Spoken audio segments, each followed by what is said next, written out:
Welcome to MintCast, an interview series featuring dissenting voices the establishment would rather silence. I'm your host, Mnar Muhawesh Adley. West Virginia. It's been dubbed as a throwaway state with throwaway people. It's a region in America often brushed under the rug in mainstream corporate media, but its significance is major. This state and its story are a microcosm of U.S. exploitation of working-class Americans at the hands of the corporate state. West Virginia is home to the opioid crisis, theft of indigenous land, environmental disaster, water contamination, oil pipelines and extraction, coal mining and fracking, and slavery. Today, we are joined by activist, journalist, and documentary filmmaker Eleanor Goldfield, whose new documentary, Hard Road of Hope, shares the stories of people in West Virginia and their struggle against the corporate state. Eleanor, thank you so much for joining us today. Thank you so much for having me. So talk to me about your documentary, Hard Road of Hope. What exactly drew you to West Virginia to document what you've described as a throwaway state with throwaway people at the hands of corporate America? Yeah, so basically that's how West Virginia is perceived, right? When people hear about West Virginia, they hear about it like, oh, that's just some throwaway state with a bunch of hillbillies and Trump voters, and who cares, right? And I grew up partially in North Carolina, and West Virginia was the butt end of jokes in North Carolina. And if you're the butt end of jokes in North Carolina, something has really gone awry. So I wanted to prove myself wrong and other people wrong. And before going to West Virginia specifically for this and these stories, I had already been through there documenting the Mountain Valley Pipeline and the Atlantic Coast Pipeline, the latter of which has recently just been canceled. And found West Virginia to be not only absolutely gorgeous, but the people there incredibly beautiful in terms of their radicalism and their connection to the land in a way that is not typical of most Americans, unfortunately. So I really wanted to prove folks wrong and also show that if we are going to throw away a state like West Virginia because it's filled with people who have been propagandized and oppressed, and we're going to throw away the land and the air and the water because it's been destroyed by corporate malfeasance, where in this country would be left?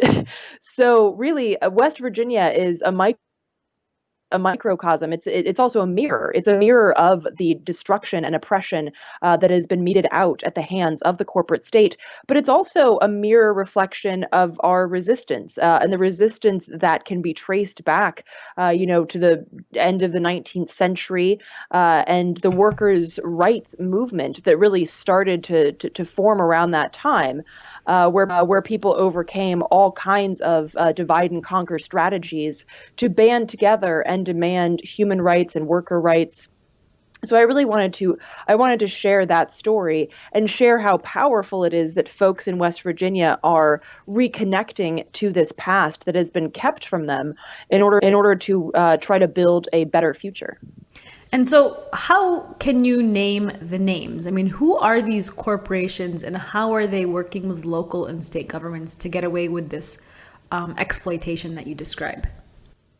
Yeah, I mean, there are so many names. I guess the broader name would be the coal industry and the fracking industry, because what we're seeing in West Virginia is as coal is dying, because there's just nothing left. As one former coal miner explained to me, it's like trying to scrape the last bit of peanut butter out of the jar, which is what mountaintop removal is, right? Because the simpler way of mining was just digging back into the mountain, getting heaps of coal out. So mountaintop removal is trying to get to those hard to reach seams of coal that are literally like inside the mountain under the top of it. It's the same thing with fracking, right? We've exhausted the good old ways of drilling, and so now we frack because we're desperately trying to get at what's left in those hard to reach spaces. And so what's happening right now in West Virginia is really like a transfer of power from the coal industry to the fracking industry. And what we see happening is in that transfer of power, there's a transfer of the propagandization. So what once, the bumper stickers that used to say, hey, do you like electricity? Then you like coal. Now it's saying, do you like electricity? Well, then you like fracking. This sort of propagandization vis-a-vis the industry is just being transferred. And it's a lot of the same players, the folks that were, banking on coal are now shifting their money to fracking because, again, coal just isn't economically viable anymore. And of course, along with this comes the deep propagandization that it's somehow like environmentalists' fault or it's the EPA's fault for handing down regulations that have killed coal, which is of course absurd. And that really again speaks to the brainwashing of the industry, when in reality it's just that, well, there's a finite supply of this stuff and we've exhausted that supply, and now we're turning to much more detrimental and dangerous ways of getting at it in order to continue to prop up this dying industry. And of course that leads to the increased poverty of the people there, because governments subsidize these industry to the tune of billions of dollars every year. Coal is desperately being propped up by billions of dollars. So is the oil and gas industry with regards to fracking. And the people are paying for that. Since the advent of coal in West Virginia, some $5 trillion have been mined from the hills there. And none of that money has gone to the people. West Virginia is, in fact, the third poorest state in the nation. And people suffer greatly. Lack of housing, lack of access to health care and education, and just basic needs like shelter and food. So it's really indicative. It's kind of like a very stark example of what these what this corporate power looks like in a place like West Virginia that was really founded to be a resource colony. And being a resource colony, you see this really depressing and horrific abject poverty that I'm sure you were witness to and you documented in your new film. You describe it as the home of the opioid crisis, environmental disaster, water contamination, theft of land, especially for the indigenous people there. I mean, these are things that when you think about it, when we think about like a resource colony, we might think of like a country like Iraq, right? Like the United States went to Iraq, invaded Iraq, set up a, oil drilling, set up its oil drilling corporations to extract and exploit the people there. And now Iraq is facing abject poverty. And we don't typically think of, a state here in the United States. And that's mostly due because the corporate mainstream media rarely talks about what's happening at the hands of these corporations right here on our own soil. So talk to me about the abject poverty that you saw. I mean, you walk into West Virginia. Tell me about the people that you saw there, the communities, and the kind of poverty that they were living in. Yeah, and you make a great point, Mnar, because I oftentimes tell people that imperialism is a home game. Right. The idea that the U.S. only uses imperialism outside of its own borders is not true. Of course, you practice on your own people, right? And West Virginia is a great example of that. And yeah, I mean, if you drive through West Virginia, first of all, it's not only very poor, but it's also very rural. It's the second most rural state in the nation, and so, if you drive through West Virginia, folks will know that, you oftentimes lose cell service because you're driving through hills and what they call hollers, which is basically like the hollow spaces, like the valleys between hills. You're driving through these hills and hollers on, one single lane roads that just kind of wind through the hills and the mountains there. And what you see when you wind through these areas is, a lot of folks live in trailer homes. A lot of these, communities are set up where they have, their grocery store, quote unquote, is the Dollar General. And then once you get, if you drive, 10, 15 miles, maybe you'll find a Walmart. There's basically like a couple of major highways. Charleston, the biggest city in West Virginia, is what, folks who have been to places like, Minneapolis or New York or LA would call quaint. And really what you see is you see a lot of you see a lot of those pictures that you'd consider to be like, oh, this is kind of the stereotype of poor white America. And it almost feels unreal because it just keeps repeating, right? It's not just like, oh, this is a poor neighborhood, and then you come to a nice neighborhood or, a quote unquote middle class neighborhood. The majority of the neighborhoods are these small, single family, single story homes that are kind of like nestled in the hollers there, up against mountains, and a lot of rebel flags, a lot of Trump flags, which really again speaks to the propagandization. But there's no, you don't see like a lot of community, and that's the other problem. And this of course leads to the opioid epidemic, because if you look at the reasons for the triggers for addiction, it's isolation, not just physical, of course, but Right. mental and emotional. And there are really no community spaces that you see in these places. It's it's like the Dollar General or the gas station, or there are churches here and there, but for anybody who's grown up in the South, there are a lot of churches that are the antithesis of community spaces. They're really fire and brimstone and hate your neighbor spaces.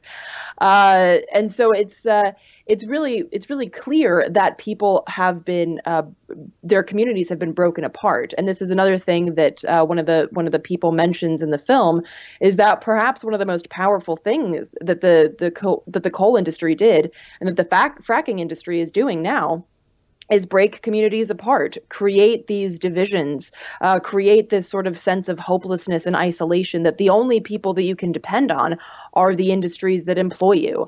Everyone else is out to get you. Everyone else is, some trying to kill your ability to work, and thereby, starve your family, et cetera, et cetera. And so the poverty is a great tool for both the industry and, of course, big pharma as well, in terms of the opioid crisis. Well, all of what you just described sounds like what, imperialism does overseas and what it does clearly on our own soil, which is extremely unfortunate. Right now, we are hearing a lot about the, North Dakota, about the Dakota Access Pipeline, but in fact, there's a gigantic native struggle happening right here, right there in West Virginia, struggling to protect their land from these oil and gas and coal companies. Talk to me about their struggle. Yeah, so the interesting thing about my trip to West Virginia, and the stories that I encountered, was that I went along with a fellow journalist and friend who is Cherokee. And so those are her ancestral lands. The Cherokee Nation had lands that spanned multiple states, including parts of southern West Virginia. And it was really powerful to be there with her, because she spoke, and in the film she speaks about this as well. She speaks about the intense sense of belonging that she feels there, but of course the extreme sense of anger that she feels, seeing what's been done to the land, what has been done to her people, of course, who have been driven out of that area.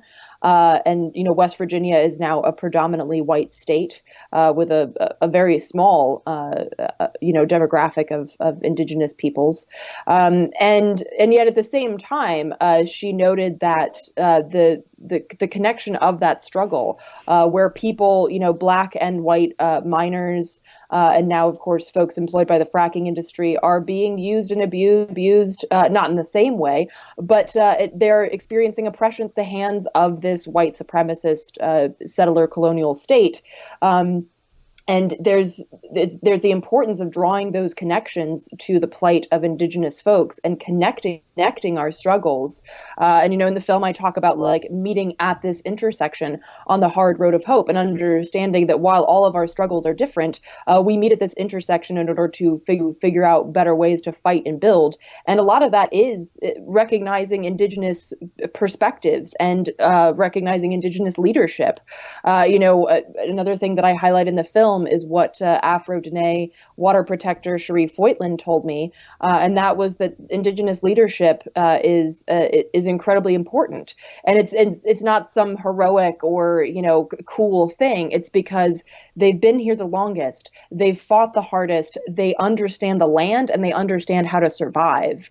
And we need to learn how to survive with that perspective that we are part of the ecosystems, not above them. We don't lord over them. We are dependent upon them. So in order to move forwards and have a livable future in any way, we have to recognize and embrace this perspective. And that's why it's so important to recognize not only the Indigenous struggles, but recognize how environmentalism as a whole is inextricably tied to the Indigenous rights movement. And you also talk about, West Virginia being the home of slavery too, and as part of its history. Talk to me about what you saw there that is still representative of the slave trade.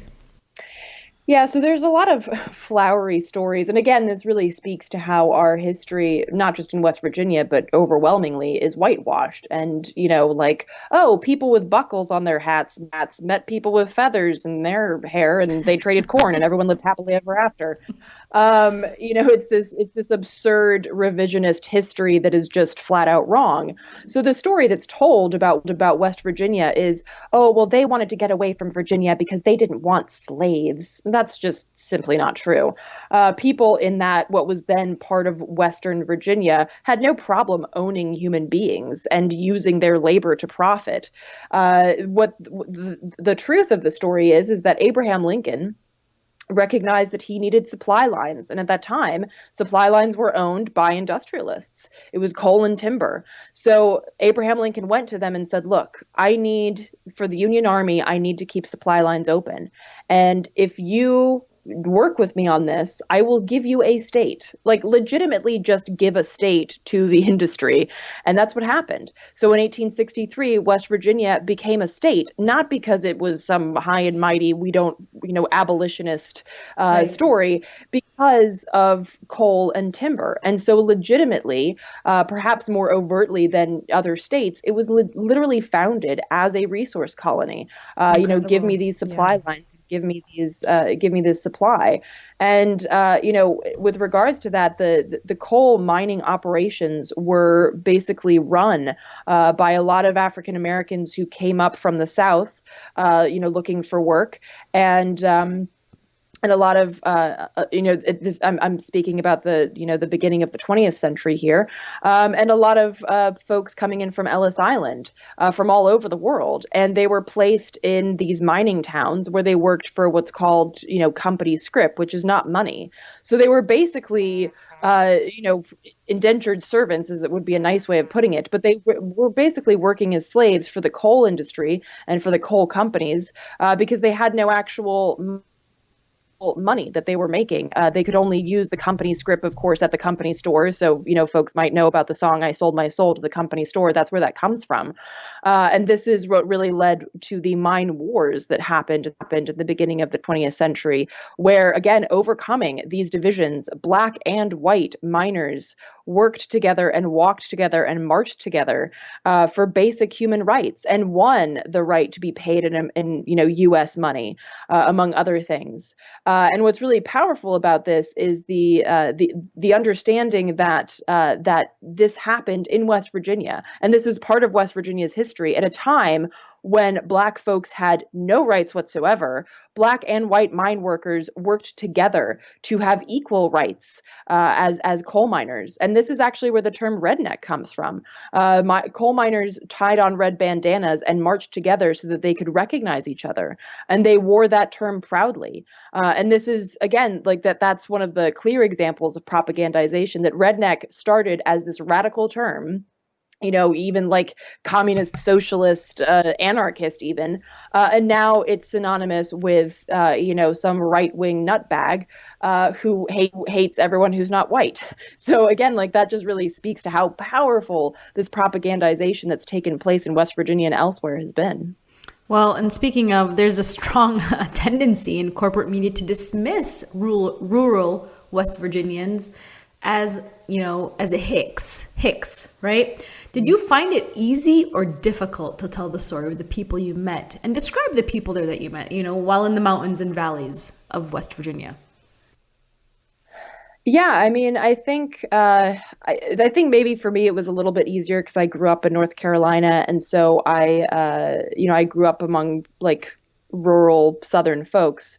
But I will say one of the things that has always irritated me about a lot of like environmentalist organizers, and this was shared with me by one of the former coal miners as well. He said, environmentalists come down here and tell us what to think and what to do, and think that we're idiots that don't know what climate change is, and but it's a matter of watching your family starve or working in a coal mine. Right. And until you understand that as an environmentalist, how dare you walk in here and talk to me about, quitting my job?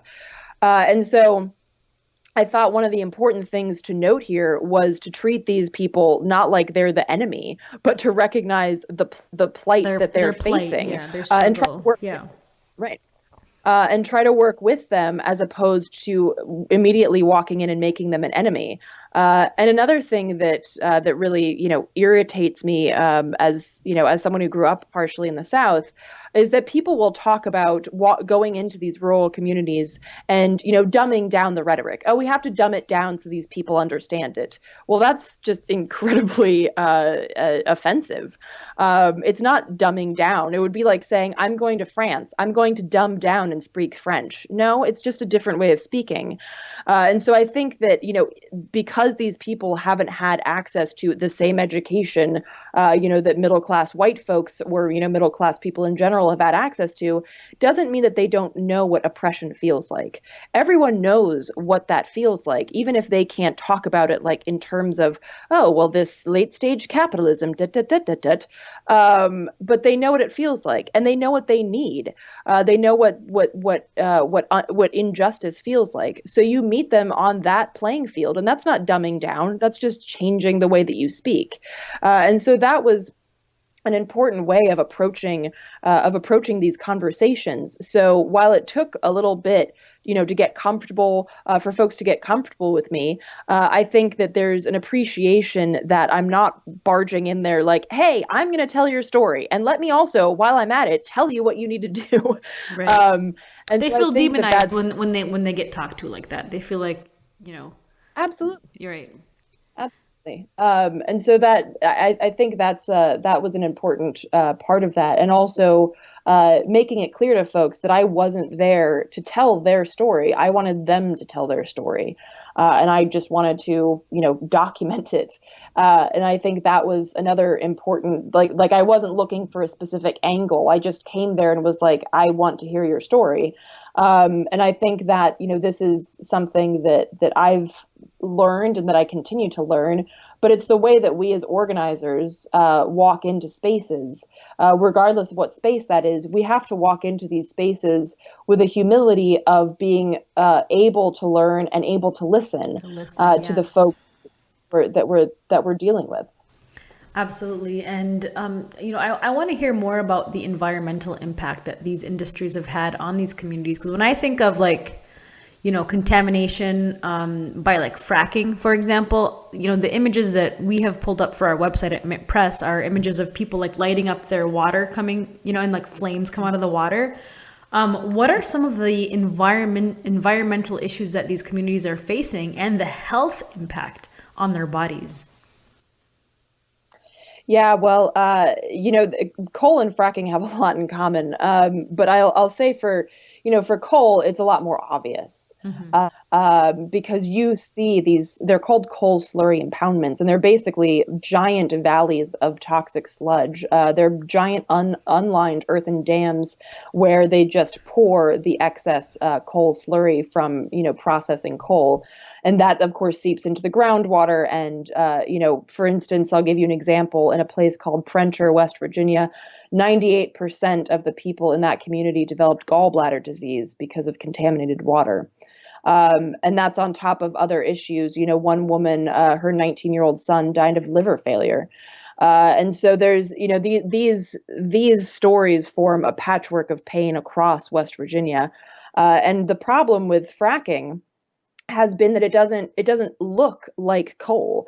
You can see coal dust in the air. You can, there are kids that come into schools in West Virginia in the morning and wipe coal dust off of their desks. This sounds archaic and unreal, but it's true. But fracking is a bit more insidious in the sense that you don't really see methane. You can drive down a highway, I believe it's Highway 50 in West Virginia, and at times you can smell the fracking chemicals, but at times you can't. And so people just think, oh, they just put these little drill pads there. Bummer for the people who live next to a compressor station because that's super loud. But other than that, it doesn't seem bad, right? It doesn't look bad. But then all of a sudden you've got animals dying. I spoke to folks who said that they cough violently, and they're no one can tell them exactly what it is. They've got trees dying, they've got plants and crops dying all over the place. Whenever they're fracking, the animals just freak out, and of course, some of them, as I noted, do end up dying because of contaminated, grazing areas and water. And then, of course, there's the issue of no. There's absolutely no government regulation or any accountability from the companies. One couple explained to me that they complained, and so what happened was that somebody came and tested the water, and they sent them a list of chemicals that are used in fracking. Well, when they looked at what chemicals they tested for in the water, they didn't test for a single one of those chemicals. But at the same time, they were like, "Cool, we tested your water; it's fine." But you didn't test for anything that you've put into the water. Yes. So, these kind of issues are rampant in West Virginia. And it really, again, speaks to the sort of flippancy with which the industry works in destroying the environment, and how the government doesn't care. One woman said that she had they had gone to their local community meetings, and then all of a sudden the community board started instituting rules that if you'd already spoken on a subject, you can't speak again. We've heard enough. And oh, by the way, all of these companies have permits, so you guys just needed to stop complaining because it's all legal. It's all perfectly fine and normal. So it's really, the captured agencies, the captured government, and of course this leads to this sort of feeling again of isolation, and this feeling of, well, I don't trust the government, which of course unfortunately then leads people to see someone like Trump as an outsider, and based on the propagandization that they've been subjected to for decades and generations, they fall into that trap. Well, I was going to ask how, you talk about the people there that, are waving the Trump flag. I mean, what do they think Trump is going to do for them? Yeah, it's, a former coal miner who had, previously, I don't want to say worked with Bernie, but had previously, talked about the potential of why Bernie would be good, said that, he said that we're programmed for Trump. And what he means by that is that someone like Trump is seen as the antithesis to the dynastic realities of, Clinton or Bush or really, Biden, same thing. They look at them and they look at their state officials and they say, you guys are part of the problem. You are entrenched politicians and we know better. And then they see someone like Trump, and Trump was like, we're bringing back coal, as if you could just bring more coal into the ground. But people see that, and they've been programmed to feel such a deep connection to coal, that they see the coal industry as part of their identity, which is another part of why it's difficult to organize in places like West Virginia, because when you say no to coal, people feel like you're saying no to them as people. And so that's a really deep issue that needs to be worked on and sort of massaged out like scar tissue. But it's, I mean, yeah, it's this ridiculous perception that Trump is somehow an outsider, when of course he is like the poster child for the billionaire idiot class. But it's, and I think some people are shifting, particularly with the virus now, seeing that Trump isn't different. He is more of the same. He is more of the same that promotes this sense of you're unworthy. You all are just hicks and hillbillies, and who cares? So I think, but he still has these dog whistle moments where he speaks to those people and talks about how great poor white folks are. And how proud they should be to be poor white folks. And so it's still a problem of seeing their connection to being poor and white, as opposed to seeing the connection to the class struggle and the larger struggle of all people who are oppressed under this boot of capitalism and this boot of corporate malfeasance. And so that's really some of the powerful work that's happening in West Virginia, as I mentioned in the film, is connecting people to their radical history so that they feel a personal connection to it, so that it's not an outsider saying, hey, here's what to think. This is what their grandparents thought. This is what their grandparents fought for as coal miners, and the importance of connecting people to their radical history and thereby using it to build a radical future. Well, and journalist Chris Hedges has described the West Virginia mountains as an economic sacrifice zone of capitalism, just like you described it, where corporations have been allowed to plunder the earth and have left the consequences of those left behind, or left the consequences to those left behind. Did you get a sense that, or did the people there, when you spoke to them, did you feel like they felt like they were being sacrificed? I mean, you talk about the people whose identity is defined by these industries, but did you also feel like there were a group of people who feel sacrificed, like their communities have been left to die by the government? Absolutely. And I think that there's, for a lot of folks, I think there's this cognitive dissonance happening where, they get screwed over by a coal company, that goes bankrupt and decides they're not paying their pensions, or they're not paying them back wages. And they find themselves saying, well, that's just a bad company, but the industry is good. And there's this push and pull happening right now, which is why, there's a way for organizers to really get in there and kind of dismantle this programming.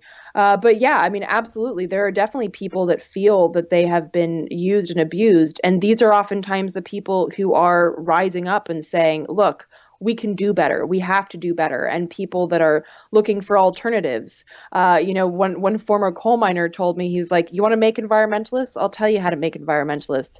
You take 500 coal miners out of the mines and you put them to work in some renewable energy project. Give them something to do. Give them a way to feel, and give them a way to feel that they are somehow building a community that has been destroyed. Because really, it comes back to basic human psychology. Our monkey brains want to feel like we're part of the group. And this is, of course, part of the issue with West Virginia, is that people feel very isolated and broken apart and alone, and like no one cares about them. So what better way to combat that than to build community on the foundations of something renewable, something that is good for not only planet, but for people too, because, people are dying far earlier than they should because of cases of black lung, and because, as I noted, poisoned air and water and land. So these conversations are definitely happening, and they're being started by the people who are feeling used and abused, and recognize that there is an alternative path to just falling back on despair and falling back on Trump. And, you mentioned you talked to former coal miners. Talk to me about what exactly they are doing to resist this, corporate state that's exploiting them. You also talked about the, the people that are, going to like the community meetings, but they're not allowed to speak for the second time. I mean, how are they rising above, and who are they? Tell me about who they are.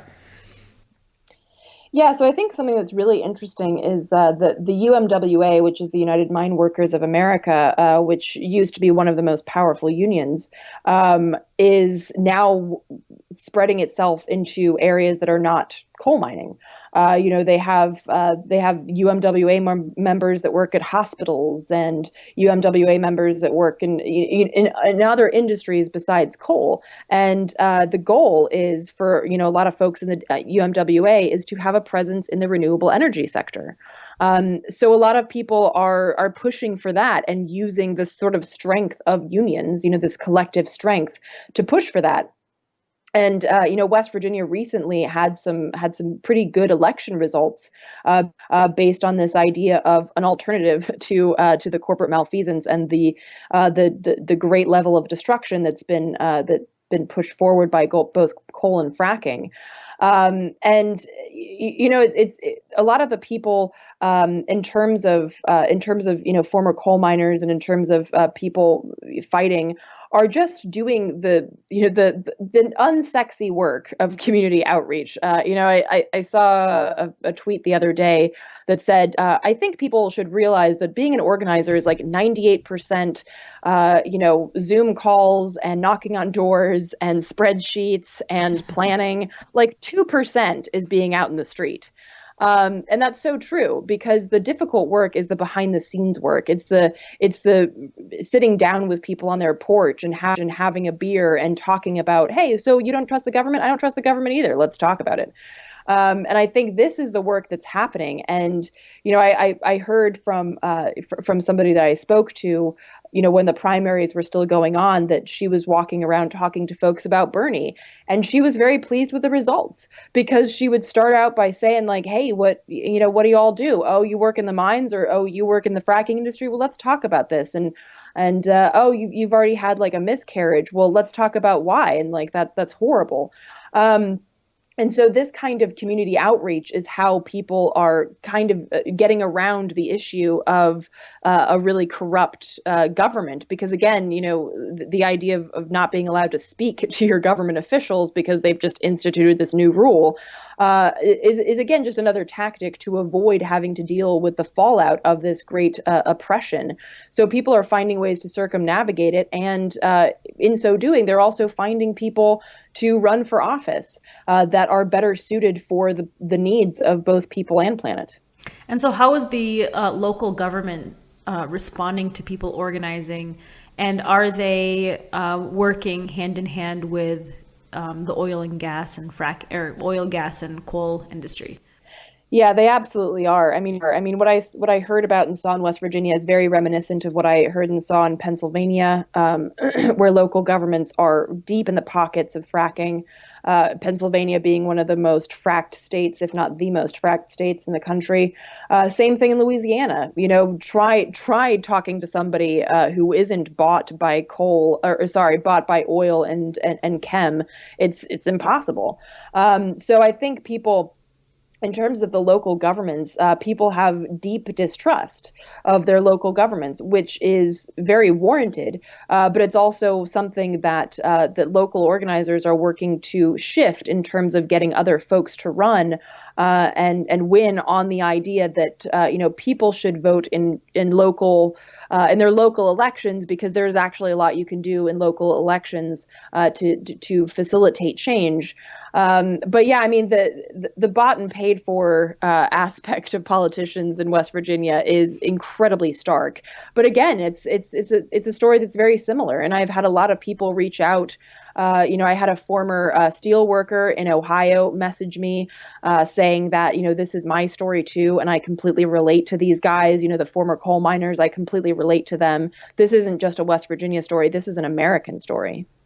Well, and you talk about this story being a mirror of of the entire landscape of the United States. I'm curious about what alternatives are rising in West Virginia to coal, gas, and fracking. I mean, what comes to mind to me is that I remember a couple of years ago, I don't remember what state it was. It actually might have been West Virginia, where people were installing like solar panels on their houses, and then the state went in and made it illegal because they wanted people to rely on like the electrical companies. I mean, that's just an example of how the deep pockets of the industry are entrenched in local government. Talk to me about, I mean, what are there alternatives that are rising up, and are they facing setbacks because of this corporate government relationship? Yeah, I mean, there are a lot of hurdles. I spoke to one man who basically lives off the grid. He collects rainwater and then filters it for all of his household water needs. He has solar panels that provide all the electricity, and I damn near burned myself when I took a shower because the electricity is so good that, oh my gosh, it was so hot. And he has, like a toilet that burns. I don't know what they're called, but that has a toilet that basically like burns, and then it creates ash, which he then spreads on his yard and in the woods. Wow. It's great. And he works with folks in basically shifting their homes to solar powered. And he said that they've run into a lot of hurdles because, of course, the state is propping up the coal industry and the fracking industry, but God forbid they give any subsidies to the renewable energy sector. Mm-hmm. But what's actually happening, which is kind of cool because of that, is and folks might have seen recent films or talks about like the danger of big green in terms of the renewable energy sector, like chopping down forests in order to install solar farms and things like that. And what's happening in West Virginia is an interesting, basically because people are having to work kind of like on the down low because the state isn't subsidizing anything, is you have these smaller, more autonomous, community run solar panels and solar farms and things like that, which is actually how it should be, right? And in terms of other alternatives, these unfortunately you can't ever fully bring back a mountain that has been decimated by mountaintop removal. There's these talks of reclamation, but it's basically like once you've decapitated the mountain, you've decapitated the being, which is of course grotesque, but it is unfortunately the truth. But these places, which are, of course, very toxic with chemicals, could be great spots for small wind farms because they've just been, they've clear cut an entire mountaintop and you're on top of a mountain, so there's plenty of wind. And so I saw several spots where this would be a very viable option for a small scale wind farm. So there's a lot that you could do in West Virginia, and people are really having these conversations. They're talking about how this could be viable. They're seeing how it works by, shifting their own homes or even starting small with like, hey, I've got this shed. Because a lot of people live on like, just a lot of land. Not because they're well off, just because there is a lot of land. So they've got like a shed over here and they're like, well, maybe I'll put some solar panels over there and see how it works. So people are learning how this could work for them. And then thereby, like showing it by doing, you see that, well, actually, this makes more sense. And I don't have to be a part of this this coal industry anymore. I don't have to be part of the fracking industry. I could try working with renewable energy sources. So it's happening small scale, and of course there's the worry that it's not happening fast enough. But I think that with the diversity of tactics that people are using, and this onward marching shift in perspectives and shift in energy sources, West Virginia could be a great example of how to build that livable future. And what are you hoping to achieve with this film? I mean, you share these incredible stories of people struggling, being exploited, yet so many rising to the challenge and trying to, rise up against this corporate state being a resource colony. What do you hope to achieve with this film? Well, I really want to share these stories because I think they're so important, because I think a lot of people feel lost and isolated. A lot of people feel that things are hopeless. And by connecting to a radical past, you recognize that your struggle is not your own. Your struggle echoes with history. It echoes with the power of the people that have come before you. And I think that it's important to recognize that, and it's important to see what we can learn from the history, of course, because, just like with, a person, if you don't know who you've been, how do you know who you are? If we don't know who we've been in the past, how could we possibly know who we are and possibly build a future? So I really want to share these stories for that sake. And also, the film is called Hard Road of Hope, and in that, I want to recognize that hope isn't always easy. Yeah. But as Huey P. Newton said in his book Revolutionary Suicide, I have to live with hope and dignity. It's the only way that I can do this, and I have to fight for my community. So I think that it's not always easy to hope.